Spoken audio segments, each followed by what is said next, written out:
These images on the right side of your screen are all too familiar images in the United States now, with homelessness popping up dramatically as figures show that we're at our lowest unemployment numbers in a long time, and yada yada yada.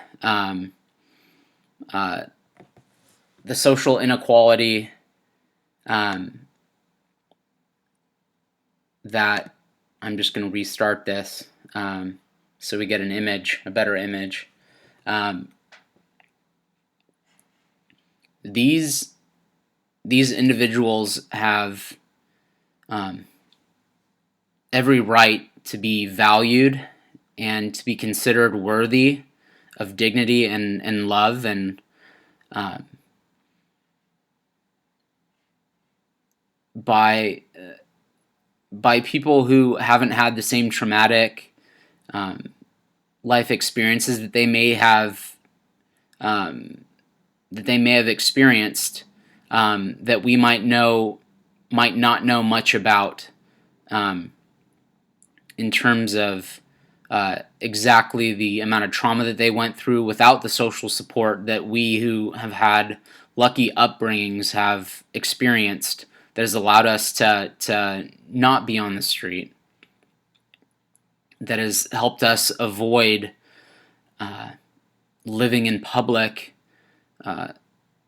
scrounging for whatever we have.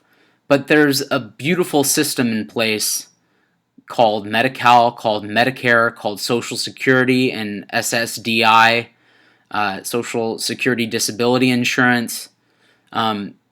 There are these programs that are here to catch those who fall through the cracks of social inequality, as some, and there's nothing, in my opinion, wrong with the American dream and rising the ladder as you work harder and harder. But there are some people with mental illness, with addictive diseases to drugs that may have been started as coping skills, unhealthy coping mechanisms for mental illness.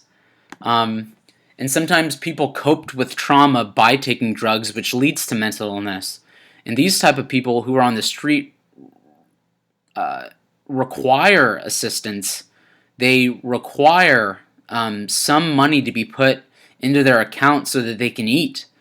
And there are mental health resources available, like the clinic that I work in, that provide physical, mental, housing support, benefits support. There are services that are run, clinics that are built through this money that is a godsend for these people, and little rehabilitation can occur. Little nuggets of joy happen every day. There are little moments where you see someone really want to get the care that they need and come to work. They come to our work and they go through workbooks and meditation series and are really trying to improve their lives. And cutting these fundamentally necessary services will just make the situation way worse and squeeze people who, by all means, are the most squeezed and outskirted people in our society, amongst many other groups who are as well, but they are particularly endangered, to the brink of extinction. Seriously, if you take away their medical and mental health services. Suicide is something I hear frequently at my job. Despair, anger, frustration, no place to sleep because people are kicking them out because they're making a fuss, which, if you're hearing voices and you're deluded that the government is watching you, there's a good chance you're not going to be able to function very well unless you're getting necessary help. And these funding cuts will lead to more impairments, will lead people to feel very uncomfortable, squeezed, and alone out there on the streets. And I urge you, for the good of humanity, for the good of the humanity and these individuals who may have done some wrong in their life and who hasn't done wrong. But a lot of times they haven't done anything more wrong than any of us who've had lucky upbringings, but they've had the rotting corruption of mental illness killing their brain cells, leading them to hear voices, leading them to see things that aren't there, and disconnecting to reality and being obsessed and having compulsions, things that they can't control. But you give them choices, you give them options, you give them hope when you say, we have resources for you. Okay, you can't do it right now on your own, but we're going to put forth this amount of money. We're going to put forth this amount of love, this amount of resources, this amount of effort towards you because you're worth it. And you're cutting that. For what? God, for what? Tell me. What are you cutting it for? To balance the budget, right? These people are going to end up in jail. They're going to end up dead. They're going to end up flooding hospitals. They're going to end up flooding room and boards and sober living places that have cockroaches and rats, and people try and take advantage of them and steal their money, whatever money is going to be left after you take it from them. And it's egregious what you're allowing to happen. It's criminal, but not by the laws that you're legislating, but against God's law, against true religion and true faith, which is to take care of the orphan, which is to take care of the poor, which is to take care of those who can't take care of themselves, widows, orphans, foreigners. And you're flipping that all on its rear end because you want to get richer. You want superiority. And what for?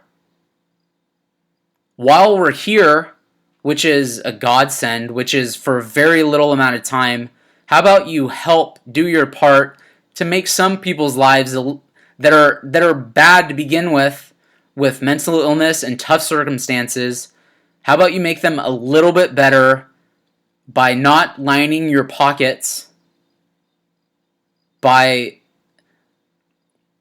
allowing others to take care of these more vulnerable, less fortunate souls.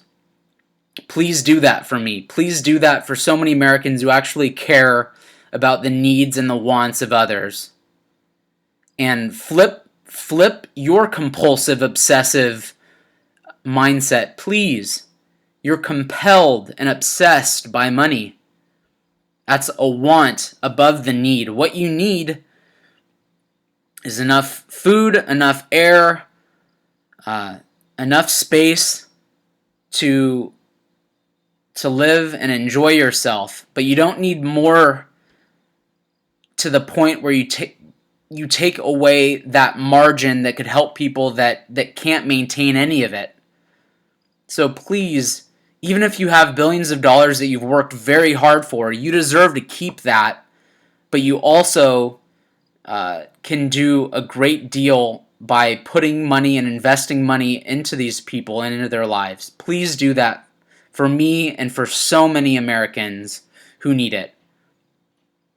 I have mental illness myself, but I'm so thankful that I have social support, that I have people who have taken me under their wing, have given me the opportunity to make something of my life. And I want to see that reflected in the lives of the people I work with and these people on the street. So please do me a favor and don't pass this proposal, and please start thinking about your fellow man a little more than your pocketbook that is filled to the brim already.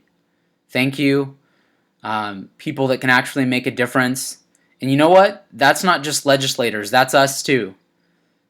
Anyone that can support through a little bit of energy, a little bit of effort, a little bit of money, please do your part, follow your heart in whatever way that leads you, to take care of the less fortunate. God bless, and thank you for listening.